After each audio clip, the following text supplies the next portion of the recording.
물질, 연금술, 그리고 화학자들의 역사. 연금술은 불을 이용해 자연물질의 놀라운 변화를 일으켜 사람들에게 가장 유익한 것을 만들어내는 기술이다. 위대한 의사이자 연금술사 파라켈수스는 이렇게 가르쳤다. 당대의 의술을 개혁한 파라켈수스의 신통한 치료 결과를 본 동시대인들은 그를 위대한 마술사로 여겼다. 파라켈수스는 연금술을 단순히 금을 만들어내는 기술로 보지 않았다. 그에게 연금술은 불에 대해 생각하고 불을 통해 변화를 일으키는 것을 뜻했다. 불은 위험하고 파괴적이기만 한 게 아니라 그 무엇보다 창조적인 힘이다. 연금술사는 불을 통해 자연을 배우고 자연의 작품을 이어간다. 오직 연금술만이 자연 만물의 내적 본질을 파헤쳐 규명한다. 따라서 연금술을 모르는 사람은 자연의 비밀도 모를 수밖에 없다. 연금술의 의미를 이렇게 이해하는 사람은 현대화학의 등장으로 연금술이 쇠퇴한 것이 아니라 달라졌을 뿐임을 곧바로 알게 된다. 비록 연기가 자욱하게 피어오르는 숯가마가 벤젠 버너와 전자레인지와 파티오 히터로 대치되었지만 그래도 불은 여전히 실험실에서 중요한 역할을 한다. 또 현대화학의 주 목적도 예전과 다름없이 원소와 그 변화를 이해하고 원소를 변형시켜 쓰임새 있게 계산하는 데 있다. 물론 오늘날의 도구들은 고대와 중세와 르네상스에서 쓰던 것과는 다르다.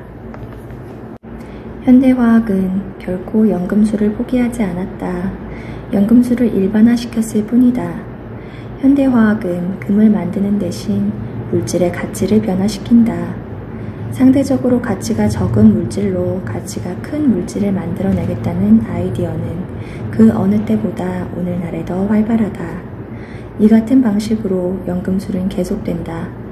공기로 인공비료를 만들고 석탄으로 다이아몬드를 만들고 타르로 값비싼 염료와 약을 만들고 모래로 인공보석을 만드는 것이다.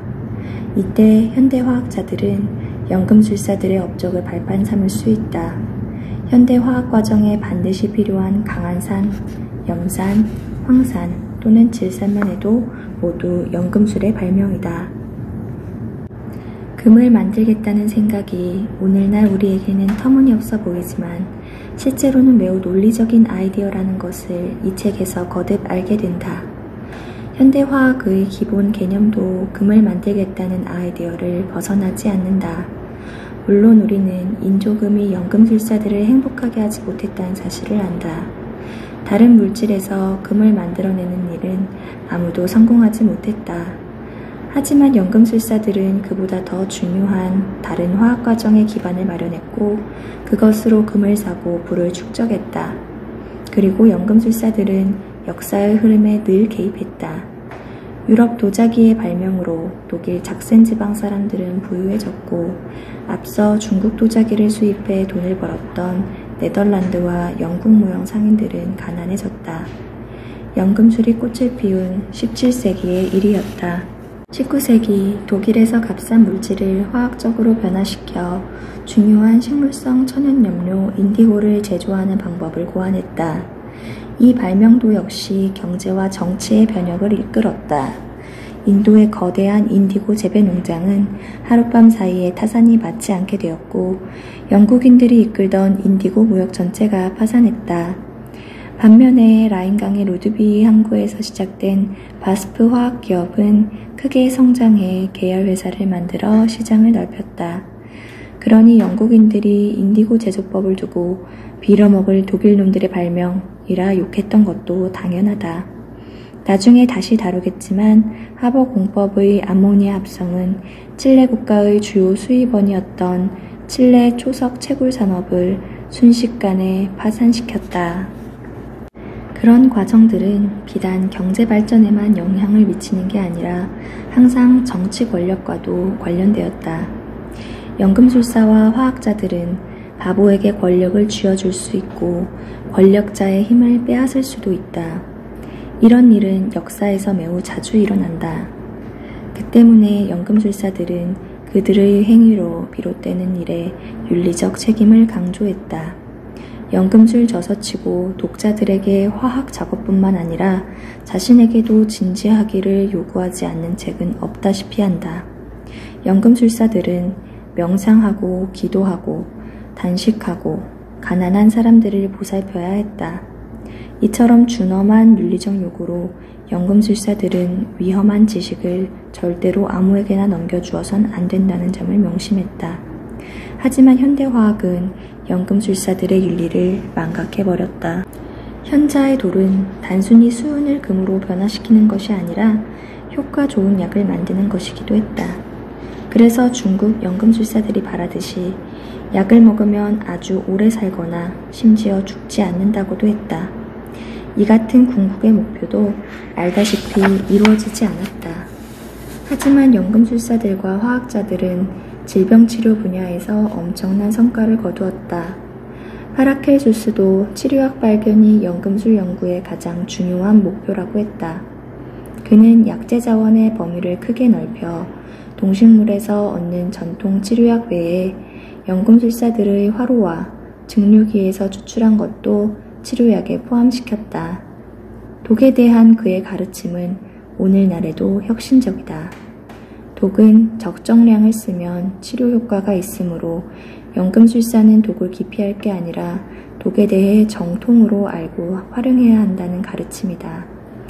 이후 치료제 발견이라는 연금술 프로젝트는 부단히 발전해왔다. 그로 인해 수많은 질병이 퇴치되거나 억제될 수 있었다. 파라켈수스 시대 이후로 의학의 발전은 모두 화학과 뗄 수 없는 관계가 되었다. 그런데 현대로 넘어오면서 수많은 의학 발전으로 모든 사람이 혜택을 입은 게 아니라 주로 산업국가의 부자들이 큰 혜택을 입었다. 이는 연금술사들의 의도와는 크게 어긋나는 일이었다. 무엇보다 군주뿐만 아니라 거지도 치료했으며 유언으로 가난한 사람들에게 전 재산을 남긴 파라켈수스의 뜻과 완전히 반대되는 일이었다. 현자의 도를 찾는 일은 우주 전체가 협력할 때에만 성공할 수 있었다. 그래서 연금술사들은 행성의 궤도와 별자리에 아주 큰 관심을 가졌다. 실험은 뜨거운 여름 또는 추운 겨울에 행해지느냐에 따라 결과가 달라졌다. 연금술사들은 물질을 제대로 사용하려면 자연 전체에 미치는 물질의 역할을 비롯해 별에 대한 지식도 반드시 갖추어야 한다고 생각했다.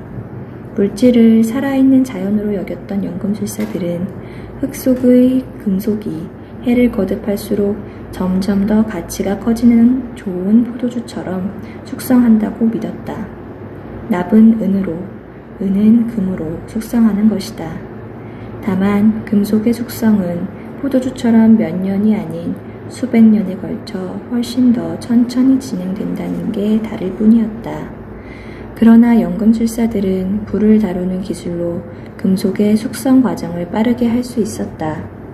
이 같은 관념에서 연금술사의 실험실은 우주와 하나가 되었다.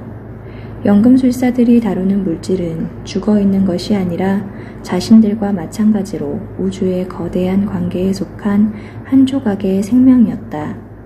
하지만 연금술사들의 후손인 현대화학자들은 이 사고방식을 따르지 않았다. 현대 화학자들은 더 이상 파라켈수스처럼 보편적 정신을 소유한 학자가 아니라 자신을 그냥 전문가라고 생각한다. 현대 화학 교과서에서 윤리는 더 이상 아무 역할도 하지 않는다. 이렇게 스스로를 축소시킴으로써 현대 화학은 이 사람이 한 일을 저 사람이 모르는 분업 원리를 따르는 자본주의 사회에 더 적합해진다. 그 결과로 생긴 엄청난 근시안은 최근 수십 년 사이 화학 분야에서 일어난 대형 불상사를 일으켰다. 이제 현대화학이 생지화학과 생태화학을 통해 다시금 연금술의 전체적 사고를 접목시키니 다행이다. 화학자들은 지금 이 순간 실험실에서 용매에 하얀 가루를 넣고 주걱으로 젓는 따위에 별 중요치 않은 일을 하고 있더라도 항상 전체를 조망할 줄 알아야 한다. 화학은 아주 오래된 기술이다. 대학교와 화학산업의 실험실뿐만 아니라 하늘 아래 야외, 숲속, 부엌, 대장간에서도 물질은 변형되었고 지금도 변형된다. 그렇다. 파라켈수스의 말처럼 자연이 바로 연금술사다. 자연도 물질을 변화시킨다. 연금술사와 화학자들이 자연에서 특별한 열쇠를 찾으려는 것도 바로 그 때문이다. 이 책은 연금술과 화학을 다룬다. 나는 책에서 물질, 연금술사, 화학자들의 역사를 간략하게 살펴보려 한다. 하지만 일반적인 곳만 찾아갈 생각은 없다. 정교한 실험 도구와 칠판에 수수께끼 같은 공식이 적혀있는 깨끗하게 정돈된 실험실에만 들어가 보는 게 아니라 아마존의 화덕, 중국 남부의 산맥, 인도의 힌두교 사원도 찾아갈 것이다. 왜 그런 이국적인 곳을 갈까? 앞서 말했듯이 화학은 연금술을 그만두지 않고 새로운 도구로 계속 발전시켜 왔기 때문이다. 하지만 연금술마저도 화학의 가장 오래된 근원은 아니다. 화학은 훨씬 더 오래된 꿈, 태고적 사람들이 불 앞에서 꾸었던 꿈과 기획의 연속이다. 물질의 변화를 위해 최초로 불을 이용한 이들은 연금술사들이 아니다. 불의 기술은 인류의 역사만큼이나 오래되었다. 사람들은 처음부터 불로 음식도 익히고 염료도 제조하고 가공품의 원료도 개량했다. 연금술과 화학은 도시에서 행해지지만 그 외에 숲속에서 행해진 화학도 있다. 현대 화학의 역사는 너무 축소되어 유럽만 주로 다뤄지고 중국과 이집트의 역사는 겉핥기식으로 슬쩍 들여다보고 만다. 전 지구상의 마을과 숲에서 불을 피운 화덕이 한 번도 발견된 적이 없다는 것일까? 아메리카 대륙의 인디언은 화학에 조금도 기여하지 않았을까? 인도네시아와 호주의 원주민들, 아프리카인들은 어땠을까? 유럽인들의 생각에 원주민들은 발명가가 아닌 한낱 원료 공급자들이다. 대체 어떻게 이런 엄청난 오류가 있을까? 유럽인이 비유럽인에게서 수입하거나 강탈한 것은 물질이 아닌 바로 아이디어다. 고무, 초콜릿, 퀴니는 그냥 어디엔가 있는 원료가 아니라 정교한 발명품이다. 이 발명품을 유럽에 들여와 개량하지 않았다면 부와 세력을 가져다 준 산업은 결코 일어나지 못했을 것이다. 반면에 아메리카에서 건너온 금과 은은 단기적인 부를 가져다 주었을 뿐이다. 무엇보다 유럽 동전을 사치스럽고 무겁게 만들었다. 숲속 어디서나 쉽게 발견할 수 있는 물질에서 잉크, 세균리, 비누, 염료, 약재를 만들어내는 숲의 화학은 자체적인 완벽성을 가진다. 반면 원활하게 돌아가는 공장과 원거리 무역, 컴퓨터와 인터넷이 없으면 단 한 과정도 진행할 수 없는 현대의 실험실 화학은 그 완벽성을 능가할 수 없다. 때문에 우리는 민족학을 알아야 하고 중국이 유럽에 기여한 바를 제대로 알아야 한다. 화학은 유럽의 현상이 아니다. 불꽃이 타오르는 곳은 항상 화학자가 가까이에 있다. 그래서 화학책에서 벗어나 전 세계를 둘러보는 게 좋다. 그럼으로써 우리는 숲을 유랑하며 살았던 파라켈수스가 남긴 이 나라 저 나라의 숲을 두루 다니며 기술을 추적해야 한다는 가르침을 알게 된다. 왜냐하면 학문은 전 세계에 흩어져 있기 때문이다. 파라켈수스는 곳곳에서 새로운 지식을 추구했다. 그는 귀족과 평민, 실패자와 바보, 부자와 가난한 사람을 가리지 않고 누구에게나 궁금한 것을 물었다. 갖가지 직업을 가진 사람들이 그에게 조금씩 지식을 전달했다. 그들 가운데는 산파, 농부, 떠돌이, 무두장이, 숲 굽는 사람, 심지어 도둑과 범죄자, 사형 집행인과 형리도 있었다. 파라켈수스는 자연의 근본을 캐기 위해 무엇보다 불에 대해 가장 열심히 묻고 끊임없이 실험했던 인물이다. 화학과 연금술 행위에는 연속성이 존재한다. 우루쿠리 열매의 연기가 피어오르는 초막에서 고무나무 수액으로 천연 고무를 만드는 아마존 숲에서부터 숯과 석회로 인조 고무를 만드는 라인강 유역의 화학 공장까지 쭉 이어진다. 이 책의 줄거리는 이 화덕에서 저 화덕으로 이어지는 화학 과정으로 이루어진다. 나는 변화와 관련된 역사, 물질의 변화와 인간의 변화를 이야기할 것이다. 사람이 물질을 변화시키지만 물질도 사람을 변화시킨다. 물질은 우리에게 수수께끼를 낸다. 어쩌면 금도 사실 화합물일 수 있고 물은 단일한 원소일 수도 있다. 물질은 실제로 무엇인가라는 질문에 화학자들은 실험으로 대답한다. 연금술사들은 이미 스스로를 수수께끼 푸는 자로 여기며 스핑크스의 수수께끼를 풀 수 있었던 비극의 영웅 오이디푸스에 즐겨 비유했다. 수수께끼는 화학자 양성에 중요한 역할을 하는 까닭에 의뢰 시험에 나온다. 화학자들은 평생토록 수수께끼에 몰두했는데 때로 수수께끼가 너무 어려운 나머지 다른 것을 모두 포기하고 잊어버리기도 했다. 수수께끼의 발생지에 따라 역사는 세 그룹으로 나뉜다. 제일 먼저 숲의 역사, 이어 사원, 성곽, 성의 역사, 및 연금술사의 역사, 마지막으로 현대화학의 역사다. 나는 이 이야기들로 시야를 넓히고 싶다. 왜냐하면 모든 사람이 목적을 가지고 물질을 변화시키기 때문이다. 그리고 물질 변화를 일으키기 위해 대부분 불의 힘을 이용한다. 화학은 보편적인 것이다. 사람이 불 앞에 앉아있는 곳이면 온 세상 어디든 화학은 행해졌고 지금도 행해진다. 비유럽 민족들의 발견이 없었다면 유럽에는 중요치 않은 화학 산업만 있고 우리는 완전히 다른 세상에서 살았을지도 모른다. 고무가 없었으니 자동차와 자전거가 없었을 것이다.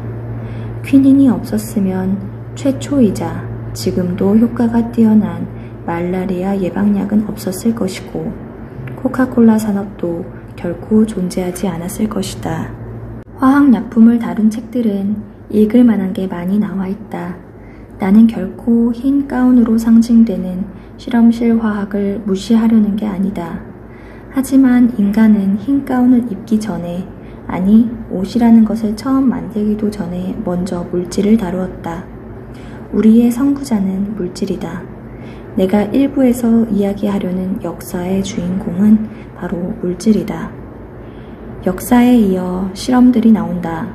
실험은 수수께끼, 원소, 그리고 숲에서 산 사람들과 연금술사들과 화학자들이 행한 실험 과정을 보여준다. 실험은 화학 제품을 원료로 하는 것이 아니라 숲이든 쓰레기통이든 어디서나 쉽게 발견할 수 있는 재료를 사용한다. 이 실험들은 탁 트인 하늘 아래의 화학이라는 아이디어에서 나온 것으로 우리에게 자연을 더 잘 이해할 수 있도록 해주고 또 우리가 사는 곳을 새로이 조명할 것이다. 다시 말해 자연과 우리를 분리시키는 게 아닌 자연과 온 세상의 사람들을 잇는 화학이다. 우리는 화학을 이해함으로써 우리 자신을 이해한다.